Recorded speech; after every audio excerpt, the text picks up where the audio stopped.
ಅತ್ತೆ ನೀವೇ ನೋಡಿದ್ರಲ್ಲ, ತಾನೇ ಹೇಗೆ ಖುಷಿ ಕೈ ಹಿಡ್ಕೊಂಡು ಹುಷಾರಾಗಿ ಕರ್ಕೊಂಡು ಹೋದ್ಲು ಅವಳು ಅಂತ.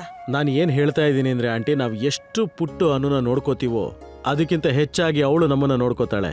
ನೀವೇ ನೋಡಿವ್ರಂತೆ. ಇದೆಲ್ಲ ಕೇಳೋದಕ್ ಮಾತ್ರ ಚೆನ್ನಾಗಿರುತ್ತೆ.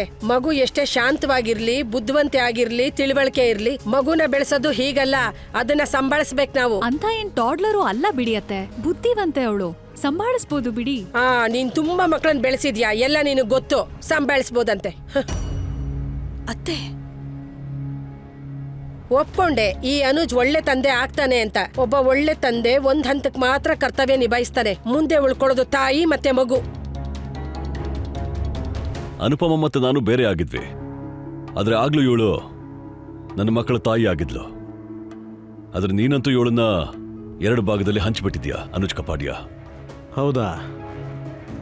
ಒಂದ್ ವೇಳೆ ತಾಯಿ ಹೀಗೆ ಇಬ್ಬಾಗ ಆಗ್ಬಿಟ್ರೆ ಜಗತ್ತಲ್ಲಿ ಯಾವ ಮನೇಲೂ 2ನೇ ಮಗು ಆಗೋದಿಲ್ಲ ವನರಾಜ್.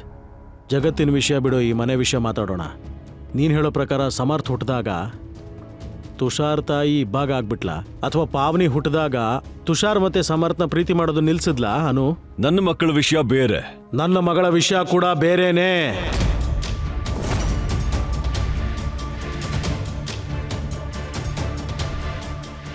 ಇದು ತುಂಬಾ ನಾರ್ಮಲ್ ಆದಂತ ಹ್ಯೂಮನ್ ಎಮೋಷನ್ ವನರಾಜ್. ಪ್ರತಿ ಮನುಷ್ಯ ತನಗೊಂದು ಮಗು ಬೇಕು ಅಂತ ಇಷ್ಟಪಡ್ತಾನೆ. ಸೊ ನಾನು ಪಟ್ಟಿದ್ರಲ್ಲಿ ತಪ್ಪೇನಿದೆ? ನಾನು ನಿನ್ನ ಮಕ್ಕಳನ್ನ ನನ್ನವ್ರ ಥರ ನೋಡಿ ಪ್ರೀತಿ ಮಾಡಿದ್ರೆ ನಿನಗೆ ತೊಂದರೆ ಆಗುತ್ತೆ. ನನ್ನ ಮಗು ಬಂದರೂ ಕೂಡ ಈಗ ನಿನಗೆ ತೊಂದರೆ ಆಗ್ತಾ ಇದೆ. ನೀನು ಇಲ್ಲಿ ನಿನ್ನ ಮನೆಯಲ್ಲಿ ನಾನು ನನ್ನ ಮಕ್ಕಳು ಅಂತ ಇರ್ತಿದ್ರೆ ಸರಿ, ನಾನು ಮಾಡಿದ್ರೆ ತಪ್ಪಾ? ವಾ, ನಾನು ಇಲ್ಲಿವರೆಗೂ ನಿನ್ನ ಮಕ್ಕಳ ತಂದೆ, ಅಪ್ಪ ಅಥವಾ ಫಾದರ್ ಆಗೋದಕ್ಕೆ ಪ್ರಯತ್ನ ಮಾಡಿಲ್ಲ. ನಾನು ಅವ್ರ ಬಡ್ಡಿ ಆಗಿದ್ದೀನಿ, ಮುಂದೆನೂ ಬಡ್ಡಿ ಆಗೇ ಇರ್ತೀನಿ.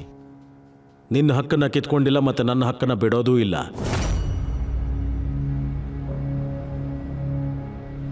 ನನ್ನ ಮಗಳು ನನ್ನ ಸಂತೋಷ, ನನ್ನ ಅಭಿಮಾನ. ಅದಕ್ಕಾಗಿ ನಾನು ಯಾವುದೇ ಹೊರಗಿನವ್ರ ಅಪ್ಪಣೆ ಪಡೆಯೋ ಅವಶ್ಯಕತೆ ಇಲ್ಲ. ನೀನೇನೋ ಅಪ್ಪ ಆಗ್ಬಿಟ್ಟೆ, ಆದ್ರೆ ಅನುಭವಿಸ್ಬೇಕಾಗಿರೋದು ಅನುಪಮನೆ ಅಲ್ವಾ?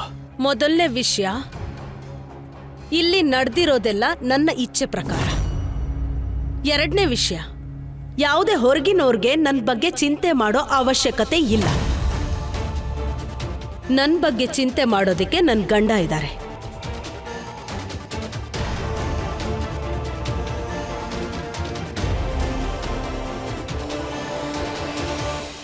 ನಮ್ಮೆಲ್ಲರಿಗೂ ನೀನು ತುಂಬಾ ಚೆನ್ನಾಗಿ ಗೊತ್ತು ಅನುಪಮ. ಇವನು ಹೇಳಿರ್ತಾನೆ, ನೀನು ಒಪ್ಕೊಂಡ್ಬಿಟ್ಟಿರ್ತೀಯ. ಅಡ್ಜಸ್ಟ್ ಮಾಡ್ಕೊಳ್ಳೋಣ ಅಂತ. ಮಮತೆಯ ಹೆಮ್ಮೆಗೆ ಅವಮಾನ ಮಾಡಬೇಡಿ ಮಿಸ್ಟರ್ ವನರಾಜ್. ಹಾಗೆ ಇನ್ಮುಂದೆ ನನ್ನ ಹಾಗೂ ನನ್ನ ಗಂಡನ ಮಧ್ಯೆ ಮಾತಾಡಕ್ ಬರಬೇಡಿ.